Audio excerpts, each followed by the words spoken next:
We're learning more details this morning about the intentions of two suspected terrorists who were caught here in Bowling Green. Coming up on AM Kentucky, what investigators have just discovered.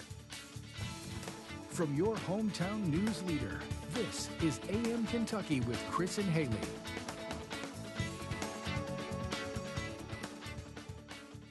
Good morning, everybody. Welcome to AM Kentucky on this Wednesday, March 28th. I'm Haley Harmon. Thanks so much for joining us. And I'm Stephanie Midget, sitting in for Chris Allen again. And of course, we have done it again. We're dressing the same, obviously. Pink day. As soon as we walked in, she goes, seriously? Seriously, I was like, Haley? Hey, I know. What is the deal? We either have to start planning to dress together or just, saying, I'm wearing this, you cannot. We've got to just embrace it and either just tackle it or I don't know. But anyway, you look nice. I like it. You look very nice, I think the pink too. looks good. Well, Pink thank you. It's very springish. It is springish, which is kind of the way the weather's been the last couple days. But real quick, I got to applaud you for making that turnaround last night. Yes. Did the 10 last night. And Actually, yesterday was an interesting day. This is the first time since I've been here that I did AM as well as 5, 6, and 10. Shane was kind enough to come in yesterday for the cut-ins after AM Kentucky as well as midday. He did midday with us. Hope you got to see. He was saying it's the first time he's done midday in like 3 years. 3 years. And I think if he had done AM, which we had originally thought about him doing, it would have been the first time in 6 years that he had done that. Oh, my goodness. He was saying, and I know it's probably weird for you too, the different time of day. He said it felt so weird to be here and, on that schedule, because his sleep schedule's so different because he works that evening. And he, just like you, what is it with you people? Don't drink coffee. I do not get how you're functioning. It's just one of those things. I think Chris likes coffee, but Shane and I do not. And it's actually funny. Last night, I can't even remember which show it was last night, but I forgot for a second that it was the evening show. And I tried to stand next to the plasma for the beginning of weather, and they were like, what are you doing? You're like, I've been working for 100 hours straight, so I don't know. No, we're glad to have you here this morning. Always enjoy you being here. So. And Chris is planning on being back tomorrow. So, I know a lot of people are missing Chris, but he is coming back very soon. Exactly. We'll be glad to have him back. But anyway, today, is this the first day of the week we're going to have a little bit of a chance of Right. We had a gorgeous day. We saw the sun come back on Sunday. Yeah.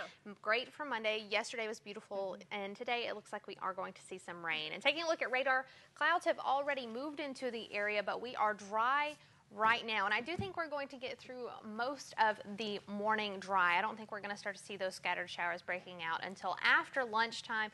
So this morning will be very nice. Going to be pretty breezy though, and then after that we have that chance of thunderstorms in the area. Looking outside though, quiet this morning along Russellville Road. Temperatures actually pretty mild out there. 53 at the Mesonet site here in Bowling Green, 58 in Franklin, 55 in Russellville. Still hanging on to the mid-60s in Madisonville, so very warm across the area, especially for this time of year. And looking at wind gusts, fairly light out there right now. You see we've had a 13-mile-an-hour wind gust in the past 5 minutes in Litchfield, 12 miles an hour in Hardinsburg. Going to see those winds picking up as the day goes on. This afternoon we'll actually see wind gusts between 20 and 25 miles an hour across the area. And getting to the school day forecast, we're going to give a B- to Highsville Elementary in Barron County, just because it does look like we are going to see those thunderstorms later this afternoon. So today, partly sunny with that chance of scattered thunderstorms, a high of 80,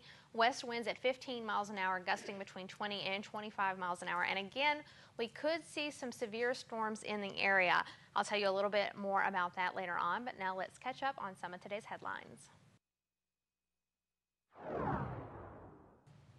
Thank you, Stephanie. We're beginning our news today with a new development in the case of the two suspected terrorists who were caught here in Bowling Green. The FBI said diagrams of roadside bombs that were drawn by Wad Ramadan Alwan were crude, but would have worked if he had actually made them. A special agent wrote in a search warrant affidavit that Alwan drew the diagrams to show that he knew how to make the explosives. Alwan is scheduled for sentencing in Bowling Green October 2nd after pleading guilty to 23 terrorism-related charges. His co-defendant, 24-year-old Mohammed Sharif Hamadi, faces trial on July 30th on charges that he tried to funnel weapons and cash to al-Qaeda operatives in Iraq, and also that he lied about being a refugee to get into the United States.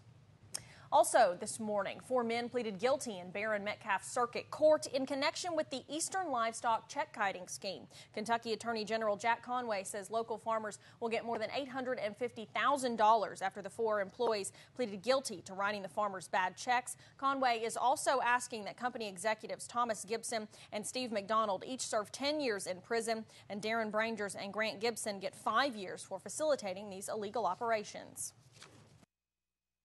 And we had a number of people here in Southern Kentucky that were just literally left holding the bag. And so as we got into it, as we looked at the 4 defendants, we saw that although the company was bankrupt, there were some personal assets there, so we were insistent. We were insistent on restitution being part of the plea agreement. Well, this all came out in late 2010 when several farmers tried to cash bad checks after selling their cattle to Eastern Livestock. And the problem wasn't just in the state of Kentucky. It affected more than 700 ranchers across the country, totaling more than $130 million in bad checks. In other news, the Kentucky Trans Park, located here in Bowling Green, has gotten some special recognition. One of its lots available for sale has been named a select site for manufacturing companies by the CSX Rail Network. CSX gave its stamp of approval after looking at the lot's accessibility to rails, infrastructure, and utilities. Lot 6 near Shiloh and AHK Companies is now the only site here in the state of Kentucky to receive this certification. It puts us on the national spotlight because we're only one of 5 CSX select sites in the country. Of course, CSX is on the east side of the Mississippi, but we're so centrally located, it's bound to be on somebody's radar now. The lot is still available for purchase at this time. Well, time is running out for Kentucky lawmakers to come to an agreement on the state's budget plan. Lawmakers are meeting in a conference committee in hopes of finding common ground. The General Assembly is scheduled to adjourn for a 2-week veto session this Friday. And then yesterday, legislators wrangled over school facilities and bonding money as well. There are points that people have disagreement on, but there is legitimate discussion going on, give and take, throughout the process, and it's moving forward in the 16 years I've been around about as fast as I've seen it. The $19.5 billion spending plan is the only piece of legislation by law that lawmakers are required to pass during this session. A charter school pilot program has been added to a House bill to allow districts of innovation for public schools. The original bill would allow the Kentucky Department of Education to authorize the districts, which are charter-like school reforms for regular public schools. The amended portion adds a pilot program for up to 20 actual charter schools, half of them in economically depressed areas.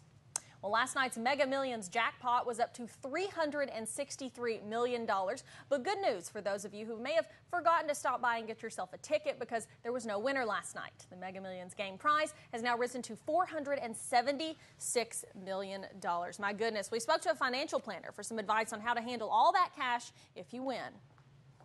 It's rule number 1. If you get this large sum of money, would be whatever you do with it, be intentional with it. Do things on purpose and know why you're doing what you're doing. Okay, everybody, good luck. The next drawing will be this Friday night. Plenty of time to get those tickets. Me and Tina were talking over in the newsroom a minute ago. She was like, oh, I forgot to get my ticket last night, but hey, I guess it doesn't matter. Time to get it today. What would you do if you won? I would freak out. I don't even know. I wouldn't even be able to think about spending it. I'd just be like, for real? For real? Like, that's a lot. It's a lot of money. Well, and a little later on, we're going to tell you about kind of the odds and the probability of actually winning compared to the probability of getting struck by lightning, becoming the president of the United States, things like that. Have you heard of like groups? And I remember hearing a story like on GMA one time about a group of teachers who had kind of figured out a system on how to pick their numbers, and it increased their winnings, and they had won like, you know, some smaller jackpots, like a couple thousand, like 3 or 4 times. There's got to be a way. I've got to get in on that. We need to get in on that. We're going to come up with a plan. Okay, still to come here on AM Kentucky, celebrities and their dance partners take to the dance floor once again for a new season of Dancing with the Stars. I know Chris is sad he's missing this today. I'm sure he is. And it's already time for the first elimination. Who was the first to be sent home? We'll let you know after the break.